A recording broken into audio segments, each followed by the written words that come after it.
Yang ketujuh, yang menjadi musuhnya iblis,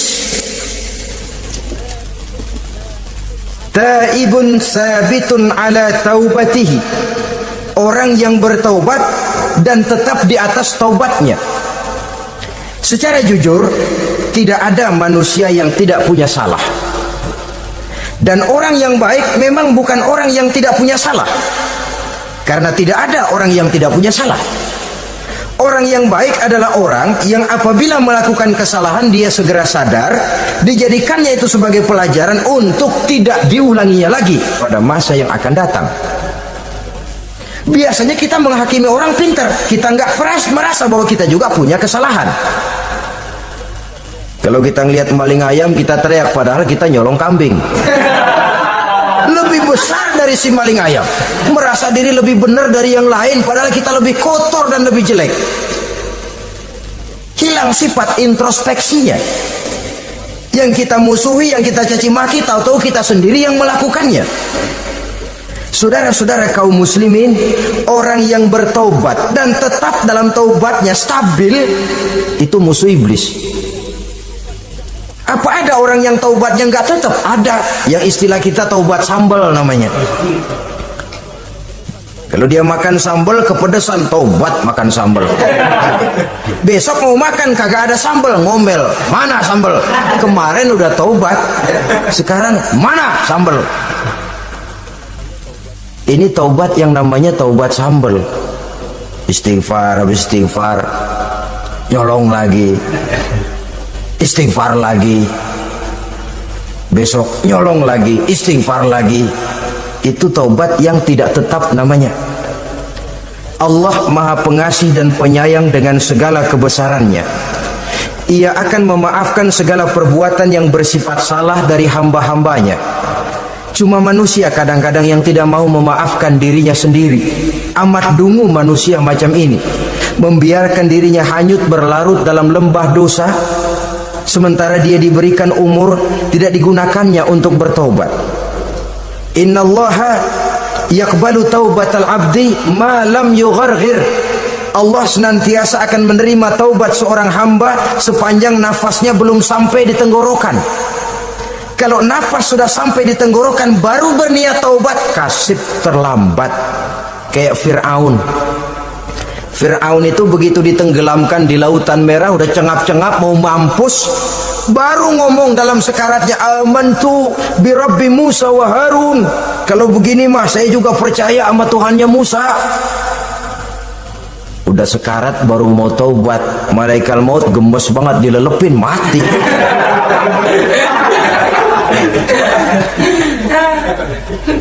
Nah, kepada adik-adik remaja, biasanya kalau sudah bicara taubat, pikiran kita, taubat mau urusan 70 tahun ke atas, kita masih lama ini.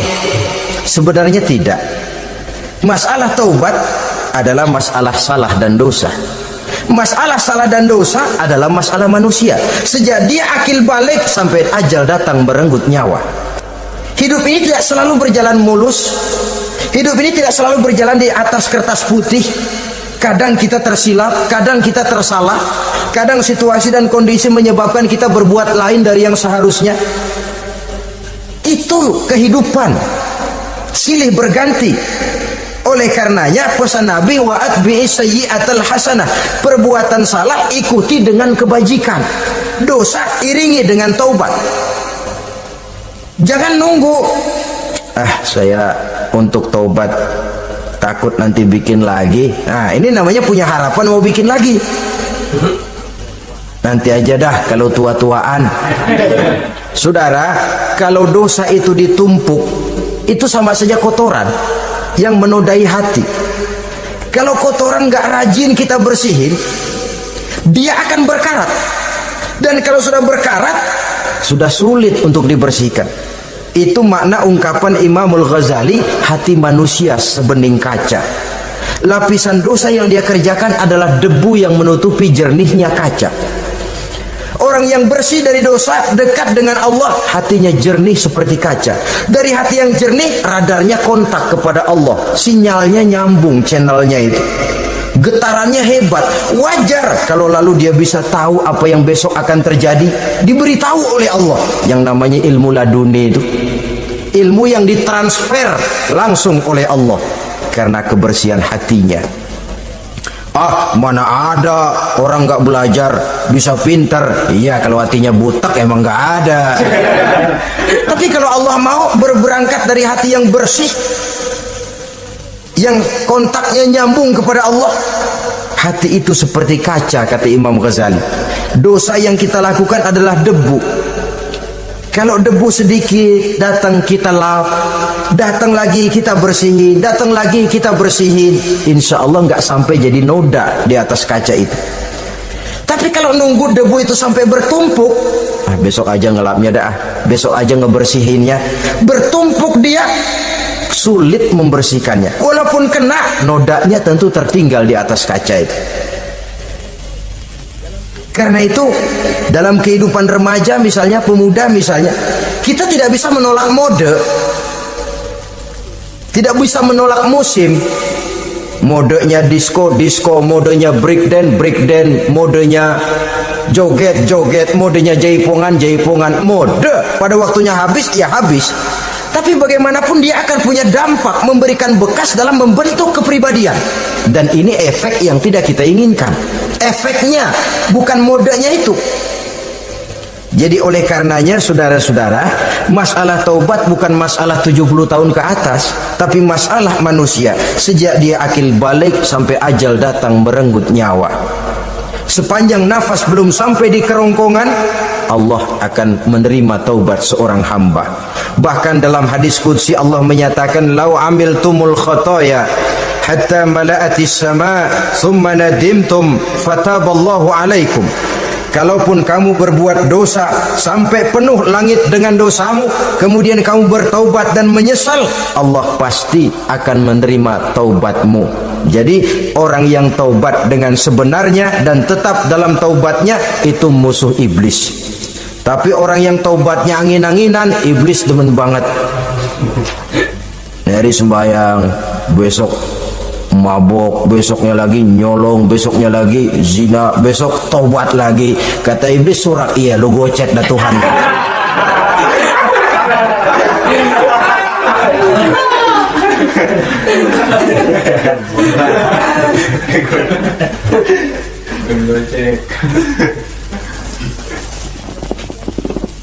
Selanjutnya yang ke-8, musuh iblis, musuh setan, mu'minun yudawimu 'alat taharah. Orang mukmin yang membiasakan diri selalu dalam keadaan bersuci, baik dari hadas kecil, lebih-lebih dari hadas besar. Wudu utamanya memang untuk sholat, tapi membiasakan wudu dalam kehidupan sangat baik sekali. Mau ke kantor wudu dulu, mau ke pasar wudu dulu, mau ngajar wudu dulu. Apa sebabnya? Karena dalam keadaan suci, orang ada sikap memelihara kesuciannya. Kalau kita naik PPD pagi-pagi gelantungan, kalau punya wudu, hati-hati kesenggol perempuan juga sayang sama wudu. Tapi kalau nggak punya wudu, jangan kesenggol, kita nyeruduk. Ada semacam sikap apik di dalam kehidupan ini. Karena itu biasakan wudu untuk menjaga kebersihan diri, kebersihan zahir, kebersihan batin, belum lagi kemanfaatan di akhirat. Sebab kata Nabi, "Inna ummati ya'tuna yaumal qiyamah ghurran muhajjalin min asaril wudu." Umatku di akhirat nanti akan datang menghadap Allah dengan muka berseri-seri, bersinar-sinar dari sebab sering wudu. Sehingga tidak usah mengaku pun Rasul akan memanggil karena muka yang sering tersentuh air wudu ini. Mu'minun yudawimu 'alat taharah. Orang mukmin yang selalu membiasakan diri berada dalam keadaan suci, berwudu. Kita lihat ajaran wudu ya. Dari sejak bacaan-bacaannya saja itu sudah membawa manfaat. Lalu dari segi bahwa kita manusia sering tersilap melakukan dosa-dosa kecil. Dosa-dosa kecil itu oleh air wudhu dia rontok. Tangan kita suka colak-colek pada saat membasuh dua tangan. Allahumma inni as'alukal yumna wal barakah wa a'udzubika minasyu'mi wal halakah. Dosa yang ada di tangan itu rontok. Mata kita suka pelotot-pelotot, nggak karu-karuan pada saat membasuh muka. Nawaitu raf'al hadasil asghar. Dosa yang ada di mata rontok. Dari segi pembersihan batin, belum lagi dari segi pembersihan zahir. Sehari semalam kalau 5 kali saja kita terkena air wudhu, itu sudah menjaga kesehatan dan kebersihan.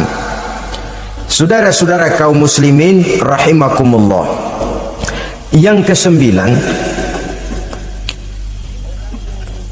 orang yang menjadi musuh iblis yaitu mutawarra'un anil haram, orang yang memelihara diri dari yang diharamkan oleh Allah.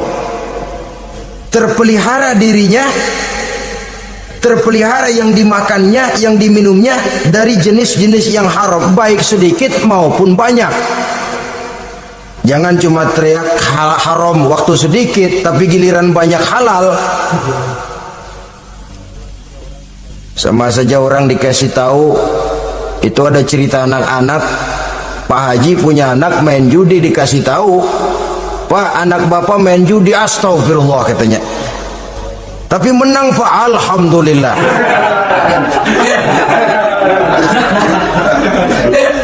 Ini kan sama saja, giliran sedikit dibilang haram karena dia nggak dapat jatah, begitu dapat banyak dan dia kecipratan jadi halal. Yang sedikit halal haram, banyaknya pun juga haram. Yang banyaknya haram, sedikitnya juga haram. Ada orang bilang minuman keras kalau nggak mabok kan nggak haram. Yang memabukkan banyaknya, sedikitnya tetap saja haram. Ma askaro kasiruhu faqaliluhu haramun.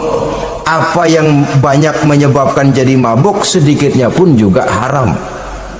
Saudara-saudara kaum muslimin, yang ke-10, yang terakhir, musuh daripada iblis ialah mukminun rahimun, orang mukmin yang berhati pengasih, orang mukmin yang suka menyambung silaturahmi, orang mukmin yang tidak suka bertengkar, orang mukmin yang tidak suka marah-marahan. Kalaupun terpaksa marah, tidak lebih daripada 3 hari. Jadi boleh saja marah kalau alasannya tepat, tapi nggak lebih dari 3 hari. Kalau perlu bikin perjanjian, kita marah ya 3 hari. Itu limit. Tidak halal kata Nabi bagi seorang muslim menjauhi saudaranya lebih dari 3 hari. Tidak halal itu artinya haram. Kita ini kadang-kadang kalau sudah marahan sama tetangga kah, sama teman kah, kadang-kadang suka berlaku perpanjangan waktu. Tidak cukup perpanjangan waktu, ditambah lagi perpanjangan generasi. Enggak cukup kita yang marah, orang lain kita sundut-sundut supaya ngikut marah lagi. Marah pakai ngundang. Kayak mafia lagunya, udah dia marah, orang lain lagi disuruh marah. Saudara hadirin yang saya muliakan, mukmin yang punya sifat belas kasih, berhati jernih, itu musuh utama dari iblis. Tapi mukmin yang suka marah-marahan, tukang hasutan, tukang bakar, itu teman-teman iblis. Oleh karena itu, mudah-mudahan kita semua menjadi musuh iblis. Dan jangan menjadi musuh iblis, jangan menjadi teman iblis. Sebab iblis sudah kadang memproklamirkan permusuhan.